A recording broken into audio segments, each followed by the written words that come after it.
Yo guys, and welcome back to another Gray Zone Warfare video. We are located in our home base right now next to this beautiful pool, and in this video I am going to talk about tips and tricks that you can use in the game itself to have a greater chance to win your fights against AI and other players. So I have 15 tips in total that will help you win fights or have more space in your stash and just useful things in the game in general.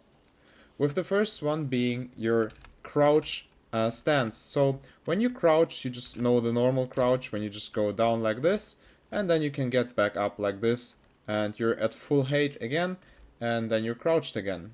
But if you're pressing the crouch button and then you're scrolling, then you will higher or lower your stance in small steps. As you can see, I can go back up and down in a fluid kind of way. And this will help you, especially if you're peeking AI at some really weird angles. For example, if I get on top of a roof and I'm peeking from a roof slope, then you can change your crouch stance by holding control and the scroll wheel, and in that way you won't expose your whole body, but just small parts depending on how high up you go. And that's the first tip. You can change your crouch stance. The second tip is also related to movement, and Tarkov players will know about this already and probably will use this as well. So if I open this door here, probably this is like not the best example, maybe I should find any other door, maybe something like this here. And if we're not sure if there's a player inside of this room, you can like jiggle, peek it and stuff like that, but with the inertia in this game you will be kind of slow in peeking this room. So what you want to do is do the Tarkov peek. You want to run past the room, and with your middle mouse button that you use to look around, to do the free look thing, what you want to do is run past and just look into the room. And if you see a guy, what you can do is you can sprint and then stop and then pre-fire him. So what you want to do is like just run past for the first time, then let's say you spot a guy back there, then what you want to do is like build some momentum, and then you can just run peek him basically, like something like this. If you just start slow peeking this guy, you will lose your battle. And with the run peeking, with the Tarkov sprint peek, you can just see that guy and then you can just pre-fire him. And this game is kind of weird when it comes to the momentum. Like if you sprint and then you press your ADS button, you will slow down immediately. There's no like really weird sliding like in Tarkov, for example, and no like there's not the real momentum thing in this game, but you can definitely surprise enemies if you just run past. Obviously it's dangerous, like you can get headshot, but with the lag and everything in the game it's more than less unlikely that you will die here. So that's the second tip: sprint past the doors to clear the room. The next thing is tied to healing and to animations in general. So let's say you're checking your mag, and that's it, you're done already. Like I press my V button to expect the mag, and the whole animation, he will flip the mag around and everything. But if you just want a quick check, you can cancel that animation. And basically any animation in the game is, you're able to cancel it with your right mouse button. So if you inspect the whole gun, let's say you want to know about all things about the gun, you can cancel that as well, mid animation as well. Like you won't get every information. Like if you cancel it on like the full auto mode or the zeroing, then you won't see the magnification, for example, or things like that, but you can cancel any animation. Let's say if I want to heal, I don't have anything in my thing yet actually. Let's say I want to heal and I start surf kitting here, then I can just right click, cancel the animation, and in a second I'm just back. You can use this, by the way, to bait people as well. So if you're checking your mag, you can just hold right click and maybe the other player will push you since he thinks that you're checking your mag, for example. Or if you're surf kitting, he will hear the click click of the opening, and sometimes the sound is broken as well, so the animation won't be playing, but the sound still will, just like right now. There was still some sound playing a second later. And yeah, that's how you can bait people in PvP. Another thing that is tied to sound is like when you get shot and you get a wound, for example. Let's see if I can actually replicate this by jumping from the roof. I'm just not sure right now if broken bones will give you the sound effect as well. Okay, they will. Like right now, I have a heartbeat going on. I should probably turn up the volume a little bit. Like you can hear a heartbeat. And if I use GSSH, like I am right now, you will hear heartbeat and breathing pretty heavily. Like right now, my char is yapping a lot. And other players will hear that. And I think the biggest disadvantage of this is that you won't hear other AI or people stepping. The steps in this game are pretty quiet, especially if you're walking or AI is walking, then you won't hear them. So what I do usually, before I go into engagements, I pop painkillers. Painkillers are kind of underrated. People just are saying like they're not good. I first thought they're not that great, but honestly, for the audio clues yourself, you can just use painkillers. They will drain your hydration, but you won't hear the heartbeat sound, and other people won't hear your character screaming around. So that's also very strong. So use painkillers. You can even use them if, like, for example, the painkillers I just bought are paracetamol. They last 600 seconds, so that's 10 minutes of you not hearing heartbeat. So sometimes if I know I'm going to like Midnight Sapphire or something, and then I would just pre-pop the painkillers. So that's also really good to do. Pre-med before fighting. Fighting also comes with nades. The nade throwing in this game is kinda goofy, as most of you probably know.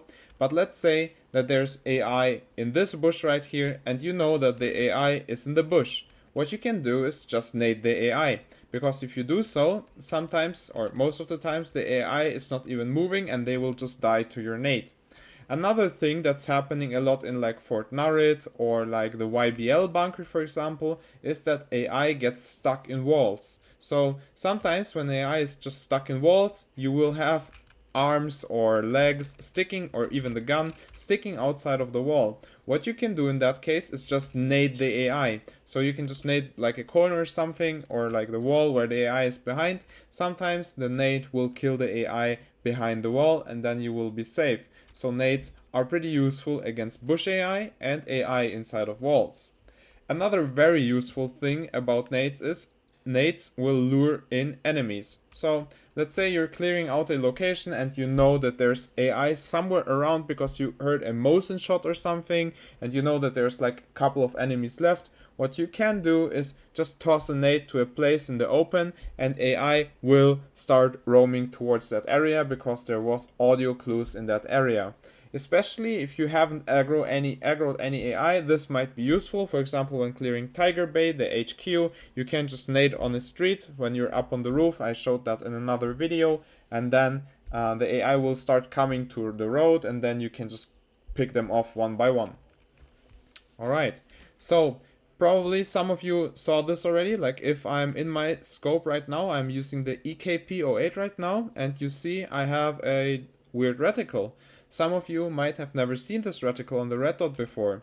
So when I hold down Alt, so my stopping the breath button, and if I start scrolling up and down, I can change the reticle on some of the red dots.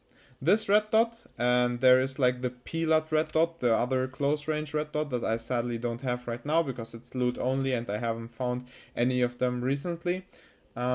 You can change the red dot on the Pilat as well, making it like a triangle or like this T-shaped thing, which is in my opinion really good because the small dot, sometimes you can just lose it. So personally, you can change. I prefer personally the T-shaped thing, but it's personal preference, of course, just so you know.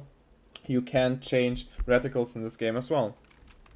Alright, when it comes to hotkeying, right now you can see I'm pressing H, and then I have the option to choose medicine, and I can just quick heal by pressing F by H, and then I can press H1 again, and then I will use the item.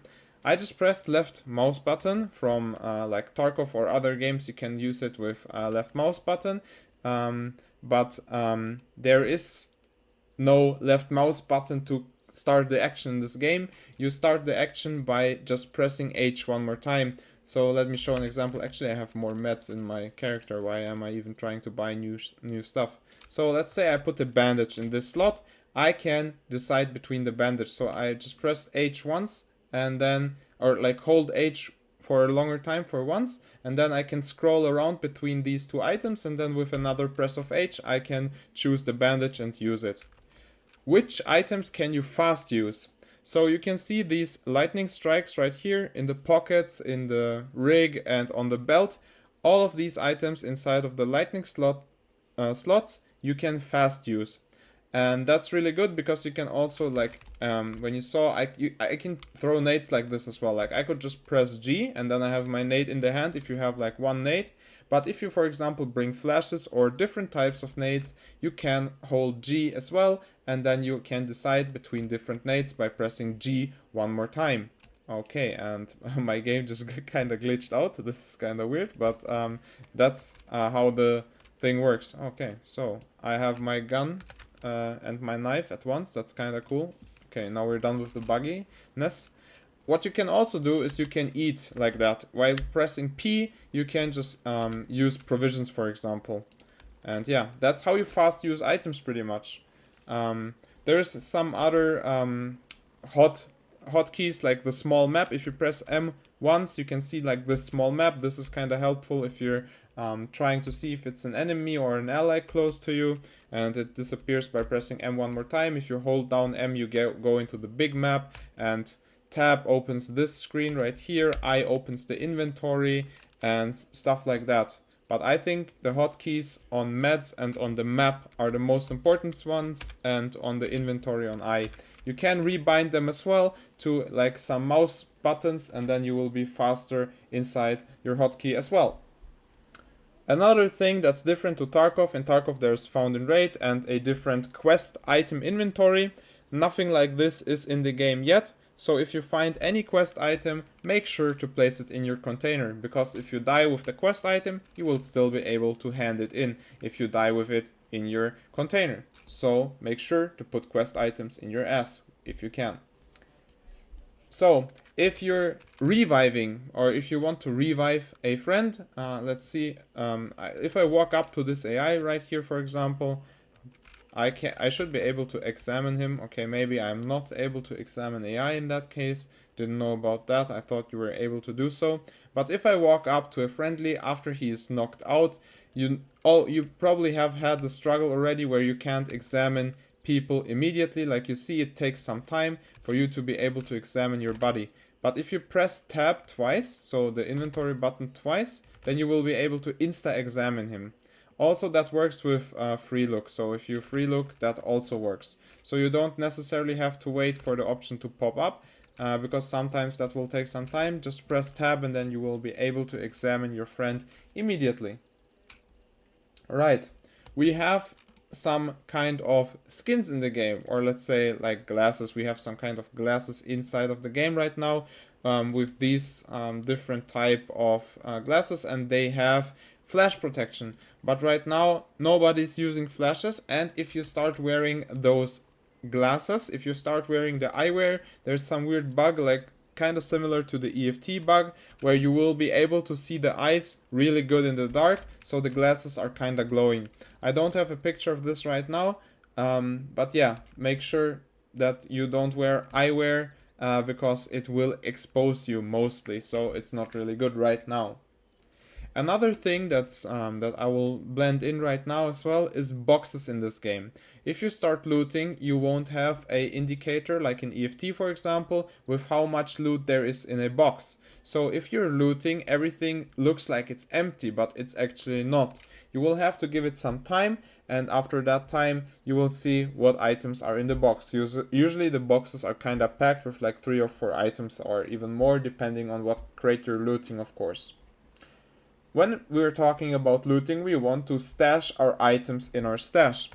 For me, for example, I have the small stash right now, so I don't really have that much space. So if you're storing items, you need to be kind of like, you need to choose what items do I store and what items do I leave out. So when talking about food and water, for example, I would always sell that stuff right off. It's not that expensive to buy in first place, and in second place, if you're really struggling with food and water, you can always end deployment, if you safely end deployment and connect to a new server, your food and water will be restored again, and then you won't even have to buy new food and water. But on the other hand, if you're going to any location, there will be food and water, and you don't have to worry about that too much. Obviously, if you have the big stash, you can keep some food and water, so you don't have to do that. But if you have a small stash and if you're struggling on food and water, just sell it off and make sure to loot in raid as well. If you have backpacks in your stash, let's say we have our bag right here. Our bag can hold 30 slots. So if we open our backpack, it's a 5x6 container, which can store 30 items, which is not bad, right?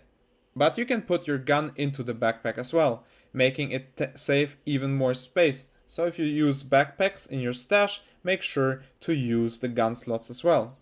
If you don't want the backpack to store your guns, because you just want to see what guns you have lying around, then I have one more recommendation. If you're using the small stash, take out the mag, take out the pistol grip, and then you're good. In that case, the weapon only takes half of the slots that you need to take if you're using pistol grip and mag as well. So if you detach these two, you will use only half the space, which is really good. And yeah, you can put this on the backpack even as well. Like if the weapon modding isn't like in Tarkov, where you can only mod in stash, you can mod in the game as well. So if you're raiding, you can mod your weapons. Just make sure that the weapon is on your back, because if your weapon is on you, so it's in your hand slot, then in that case you can't mod the gun. With that being said, if you start killing AI, you can strip the AI's weapons. If you're struggling to make money, or if you want to make more money, grab the scopes and the sights from weapons. Sometimes if you're taking off mounts, for example, like right here I have the O-ring 30mm mount for the Razor, it won't save me space, but for example for the ACOG, if you just use the rail, if you just look at the carry handle right here, the carry handle, you can grab scopes with using less space, just like in games like Tarkov. So always make sure to see if the scope is on some kind of mount, and if that mount is only one slot and the scope is 2 slots, take off the mount so you will save space. Scopes are also between like $80 and some of the bigger scopes like up to 180 to sell, so you will make quite some money from just looting scopes. But scopes are not the only income, of course, in this game. There is cash registers and safes in the game, so always if you see cash registers and safes, make sure to loot them, because they will have, like if you're talking cash registers, like $800 to $2,000, and safes will have anything between like $2,500 and $4,000, so they're really worth looting. So if you want to make money, loot cash registers and safe, and strip parts of weapons, for example scopes, because if you take the whole gun, it will take a lot of space and it's just not worth the money. If you get like, if I put this weapon, for example, into my bag, something, I need to take off the silencer in that case, but if I would put this weapon in my bag and I only get like 600, taking like 12 slots, that's really inefficient. You should just grab scopes and sights. Alright, so that concludes it for the most parts. Now we have like some small quality of life things that you can do.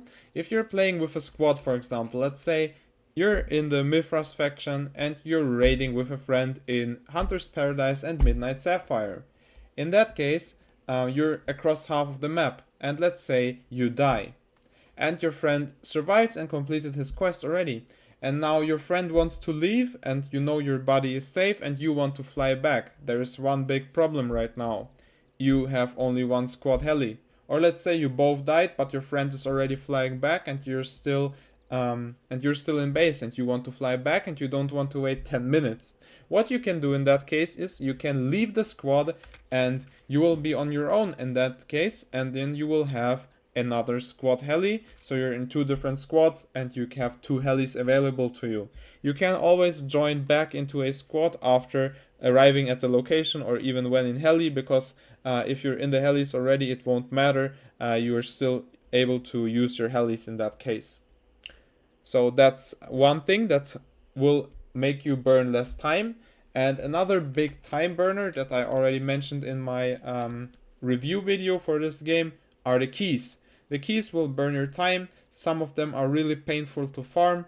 For example, the sawmill office storage key, I think it's called. This one here, it's required for the quest that will unlock the second biggest container in the game right now. And the keys are really tedious to farm. And how do you get the keys? You just farm AI in the location. So if we're looking for Fort Narret keys, we're killing AI in Fort Narret.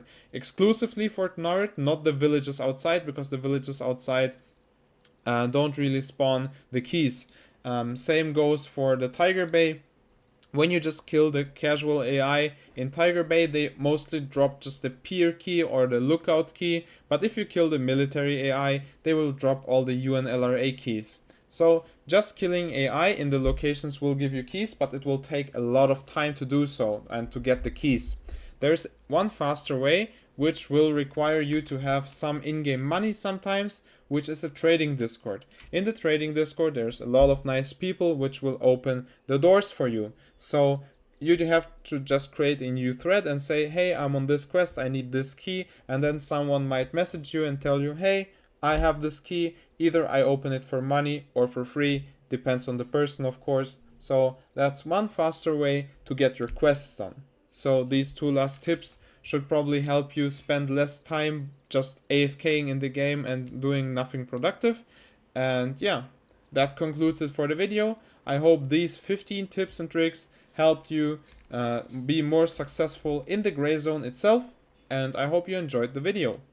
Thank you for watching. If you liked the video, make sure to leave a like and a sub. This would help my channel grow a lot. And thanks for watching. See you in the next Gray Zone video.